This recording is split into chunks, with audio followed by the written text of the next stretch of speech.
তুমি কি 2026 সালে মাধ্যমিক পরীক্ষা দিতে চলেছো? তাহলে আজকে কিন্তু এই ভিডিওটা তোমারই জন্য।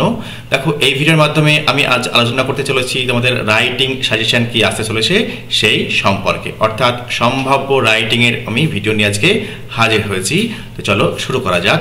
দেখো, প্রথমেই যে বিষয়টা তোমাদের জানাতে চাইবো, প্রথমে দেখো এটা পুরো সম্পূর্ণ একটা দেখো ডিটেলস আমি দিয়ে রেখেছি, কোন কোন ইয়ারে কোন কোন কোশ্চেন এসেছিল রাইটিং। ঠিক আছে, দেখো প্রত্যেক বছর কিন্তু একই টপিকের উপর কিন্তু রাইটিং কিন্তু দেয় না। ঠিক আছে, আমি কিন্তু এই সম্পর্কে একটা আমার চ্যানেলে ডিটেলড ভিডিও কিন্তু অবশ্যই দিয়ে রেখেছি আগে থেকে, তোমরা চাইলে সেটা দেখে নিতে পারো। তাই কিন্তু ডিটেলসে আজকে যাচ্ছি না, যেহেতু ভিডিওটা অনেক বড় হয়ে যাবে। তোমাদের 2026 সালে যে সমস্ত রাইটিং আসবে সেটা হচ্ছে স্টোরি, ইনফরমাল লেটার আর নোটিশ রাইটিং। ঠিক আছে, একদম আসছেই আসছে, চোখ বন্ধ করো, তুমি বিশ্বাস করে নাও। দেখো, নোটিশ রাইটিং 2026-এ তো আসছেই, তার একখানা নোটিশ কিন্তু যদি তুমি ভালো করে লিখতে শিখে যাও তাহলে কোটি কোটি নোটিশ কিন্তু তুমি ইজিলি লিখতে পারবে। প্যাটার্ন কিন্তু একই। আমি এই টপিকগুলি ডিসকাস করার পরে কিন্তু নোটিশ কিন্তু রাইটিং কীভাবে করতে হয় সে সম্পর্কেও কিন্তু ডিটেলস দিয়ে রেখেছি, চাইলে তুমি চেক আউট করে নিতে পারো। বা আমার চ্যানেলে কিন্তু notice, how to write a notice কিন্তু একটা ডেডিকেটেড ভিডিও অলরেডি বানানো আছে, সেটাও চাইলে তুমি দেখে নিতে পারো। দেখো, মনে করো suppose you are the secretary of your school students welfare committee. মনে করো তোমাদের স্কুলের ওয়েলফেয়ার কমিটি তুমি সহকারী সম্পাদক। দেখো, রাইট আর নোটিশ অ্যাবাউট বলা হয়েছে 100 ওয়ার্ডসের মধ্যে, requesting to take part in the programme. দেখো, স্টুডেন্টদেরকে রিকোয়েস্ট করো যাতে করে নাকি এই প্রোগ্রামে তারা অংশগ্রহণ করে, টেক পার্ট করে। ঠিক আছে, তাহলে সম্পাদক হিসেবে একটা নোটিশ লিখতে বলা হয়েছে। কোন বিষয়ের উপরে? কিপ স্কুল ক্লিন, অর্থাৎ স্কুলকে পরিষ্কার পরিচ্ছন্ন রাখার বিষয়ে কোন কোন জিনিসগুলো আমি আমার নোটিশে উল্লেখ করব। দেখো, এই যে নোটিশের প্রয়োজনীয়তা, কারণটা কি?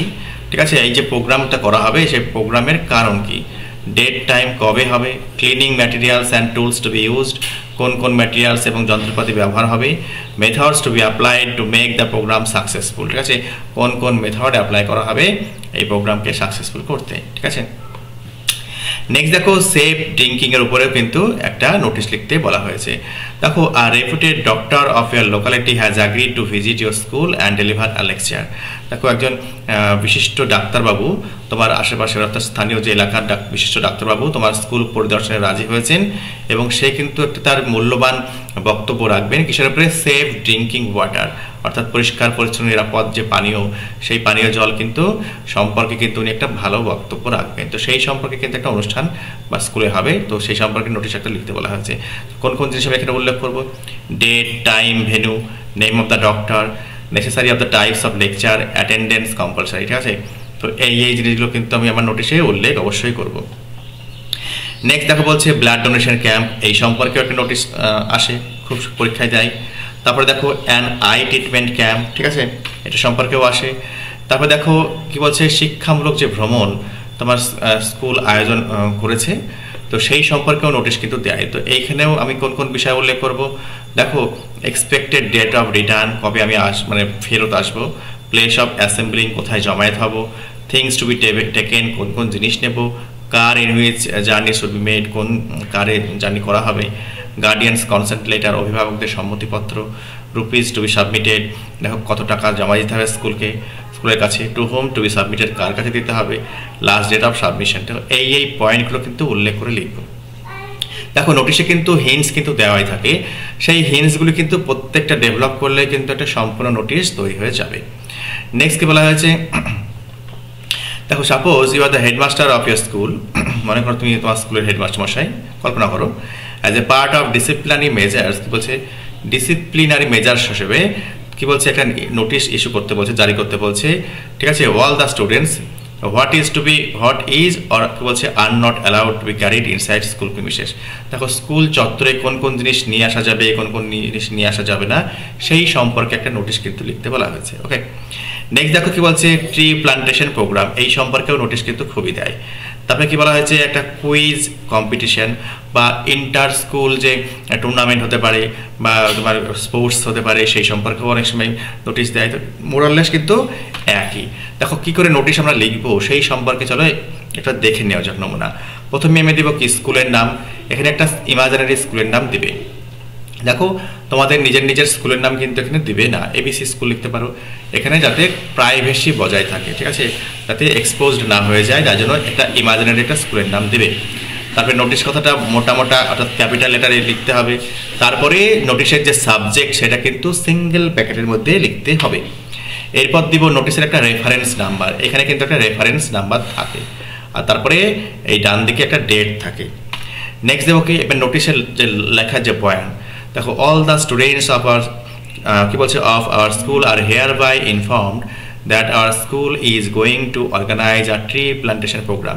এখানে দেখো এটা আমি ট্রি প্লান্টেশন প্রোগ্রাম সম্পর্কে দেখাচ্ছি। তোমাদের স্কুলে হয়তো ম্যাজিক শো হতে পারে বা অন্য কোনো প্রোগ্রাম হতে পারে, তো সেই ক্ষেত্রে কিন্তু এই যে লাল অক্ষরে যেটা লেখা আছে সেইখানে কিন্তু আমি সেটা উল্লেখ করব। তারপরে দেখো প্রিপোজিশনটা বসানোর পরে ডেট আমি দেবো কবে হবে, ঠিক আছে।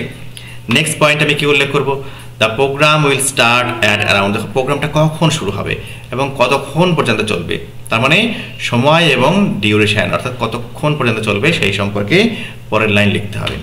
থার্ড লাইন কি লিখবো, the programme will be held at our school campus, তোমাদের যেখানেই হোক, এখানে স্কুল ক্যাম্পাস আমি লিখেছি, তোমাদের অন্য কোনো হলঘরে হতে পারে বা অন্য কোনো জায়গা হতে পারে, তো সেই জায়গাটা কিন্তু এখানে উল্লেখ করতে হবে। দেখো পরের লাইনে কী রয়েছে, the programme will be inaugurated by, দেখো ইনাগুরেট কে করবে, উদ্বোধন কে করবে, তোমাদের হেডমাস্টার মশাই করতে পারে বা কোনো যদি তোমার ফিমেলদের স্কুল হয় তাহলে হেডমিস্ট্রেস থাকে, তাই তো। তাই দেখো এসডিও, বিডিও বা লোকাল কলেজের যে প্রিন্সিপাল সেটাও করতে পারে, উনিও করতে পারেন। বাই প্ল্যান্টিং স্যাপলিং, দেখো এটা যেহেতু আমি ট্রি প্ল্যান্টেশন লিখছি তাই কিন্তু এটা একটা চারা গাছ রোপণের মাধ্যমে কিন্তু প্রোগ্রামটা শুরু হচ্ছে, ঠিক আছে।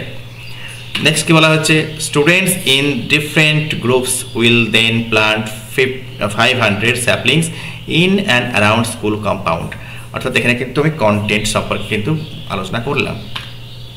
নেক্সট দেখো, students who are interested are requested to enlist their names to the undersigned person, তোমরা কিন্তু এই পয়েন্টগুলো কিন্তু উল্লেখ অবশ্যই করবে। দেখো একটা নোটিশ রেডি করে নাও, তুমি হাজার হাজার নোটিশ লিখতে পারবে, কোনো সমস্যা নেই। দেখো নেক্সট কী বলা হয়েছে, দেখো এখানে একটা বিফোর যে ডেট, এই ডেটের লাস্ট ডেটের আগে কিন্তু সাবমিশন করতে হয়, তাই তো। তারপর কী বলা হয়েছে, দেখো কি বলছে, show during the programme your earnest cooperation is highly solicited, এই লাইনটাও লিখবে। নেক্সট কি বলা হয়েছে, please maintain discipline and calmness during the entire programme, এটাও লিখবে, ঠিক আছে। For further details you can contact with the undersigned person during recess অর্থাৎ টিফিন পিরিয়ডে, ঠিক আছে, এইভাবে কিন্তু লিখবে। তারপরে দেখো যদি স্কুলের নোটিশ হয় তাহলে কিন্তু হেডমাস্টারকে দিয়ে কাউন্টার সাইন অবশ্যই করাতে হয়, দেখো counter sign by HM, HM মানে হেডমাস্টারও হতে পারে, হেড মিস্ট্রেসও হতে পারে, আর এখানে স্কুলের একটা সিল থাকে। নেক্সট দেখো signature secretary of eco club XYZ school, এটা স্কুলের নাম দেওয়া হয়েছে, ওকে। এইভাবে কিন্তু নোটিশ কিন্তু লিখতে হয়, ঠিক আছে।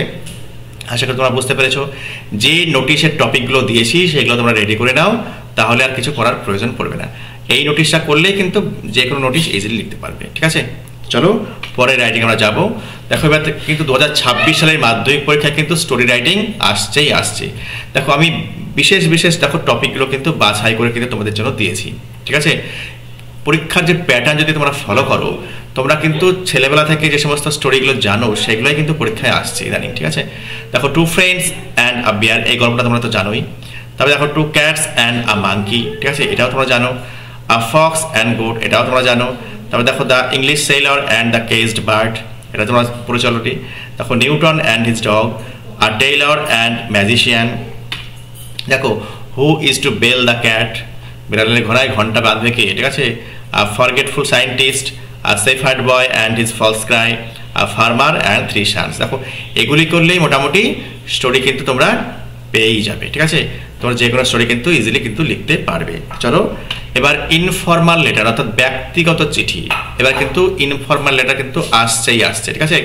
ইনফর্মাল লেটার মানে হচ্ছে ব্যক্তিগত চিঠি, ঠিক আছে, অর্থাৎ আত্মীয় স্বজন, মামা মামি, কাকা কাকি, চাচা চাচি, ফুপা ফুপি, এদেরকে যে সমস্ত চিঠিগুলো লেখা হয়, ঠিক আছে, অর্থাৎ কোনো বিধি সম্মতি থাকে না, ঠিক আছে। দেখো দেখো খেয়াল করো কি বলা হয়েছে, write a letter to a non Bengali friend consoling him, কি বলছে অন হিজ, ঠিক আছে, এটা হিজ হতো, এই ইজটা হিজ হবে, ওকে। দেখো কি বলা হয়েছে, অন হিজ ফাদার্স ডেথ, ওকে, তার বাবা যে মারা গিয়েছে তার বাবা মারা গেছে, তাই তাকে সান্ত্বনা দিয়ে কিন্তু একটা চিঠি লিখতে বলা হয়েছে। তারপর কি বলা হয়েছে, দেখো, right a letter to a non Bengali friend giving a description of a football match in which a team of his Province participated. দেখো, নন বেঙ্গলি ফ্রেন্ডকে একটা লেখো বা ফ্রেন্ডকে তুমি লেখো একটা চিঠি, যে একটা ফুটবল ম্যাচের ডেসক্রিপশন দিয়ে, যে ম্যাচে কিনা তার এলাকার তোমার যে প্লেয়ার্স তারাও কিন্তু বা টিম তারা কিন্তু পার্টিসিপেট করেছিল। নেক্সট দেখো, বন্ধুকে এই বলে চিঠি লেখো যে এক্সকারশন, কোনো তুমি এক্সকারশনে গিয়েছিলে, অথবা ভিজিট টু আ মিউজিয়াম, কোনো মিউজিয়ামে গিয়েছিলে, অথবা কোনো মেলা দেখতে গিয়েছিলে, তো সেই সম্পর্কে কিন্তু লিখতে হতে পারে। তো একই হবে, এক্সকারশনের বদলে ভিজিট টু আ মিউজিয়াম করতে পারো বা ভিজিট টু আ ফেয়ার করতে পারো, চিঠিটা কিন্তু একই হবে। ওকে, নেক্সট কি বলছে, নেক্সট দেখো বলছে বেনিফিট অফ রিডিং হিস্ট্রি সম্পর্কে কিন্তু বন্ধুকে একটা চিঠি লিখতে বলা হয়েছে। অথবা তোমাকে দিতে পারে তোমার এই যে রেগুলার ফিজিক্যাল এক্সারসাইজ দিতে পারে, আর্লি রাইজিং দিতে পারে, রিডিং অফ নিউজ পেপার দিতে পারে। চিঠিটা দেখো একই স্টাইলে হবে, ঠিক আছে? তার জন্য কিন্তু এর জন্য আলাদা করার কিন্তু কোনো প্রয়োজন নাই, একটা করলে কিন্তু হয়ে যাবে। নেক্সট কি বলছে, দেখো, তোমার বন্ধুকে এই বলে তুমি একটা চিঠি লেখো যে তোমার বাড়িতে গ্রীষ্মের যে ছুটি সেটা কাটিয়ে যাক। নেক্সট বলা হয়েছে, একটা বন্ধুকে নেমন্তন্ন করে চিঠি লেখো যে তোমার বাড়িতে একটা ম্যারেজ সেরেমনি হতে চলেছে, ঠিক আছে? তো সেখানে কিন্তু বন্ধুকে আমন্ত্রণ জানিয়ে একটা চিঠি। অথবা কি বলছে, তারপর দেখো বলছে first day in your hostel বা first day in your school হতে পারে, অথবা ঘুরিয়ে কিন্তু এই একই জিনিস জিজ্ঞেস করতে পারে আ মেমোরেবল ডে সম্পর্কে বা তোমার জীবনে ঘটে যাওয়া একটা স্মরণীয় দিন সম্পর্কে। তুমি এটা লিখলেই হয়ে যাবে, ঠিক আছে? তখন এই সমস্ত চিঠিগুলো তোমরা একটু রেডি করে যাও। আমার বিশ্বাস পরীক্ষায় অর্থাৎ মাধ্যমিক পরীক্ষায় টেস্টে এবং ফাইনালে কিন্তু তোমরা 100-এ 100% কমন পেয়ে যাবে, ঠিক আছে? দেখো, যদি ভিডিওটা তোমাদের ভালো লেগে থাকে একটি লাইক দিও এবং বন্ধুদের সঙ্গে কিন্তু অবশ্যই শেয়ার করো, যাতে কিন্তু এই ভিডিওটা দেখে তারাও কিন্তু বেনিফিটেড হতে পারে, ঠিক আছে? ভালো থেকো, সুস্থ থেকো।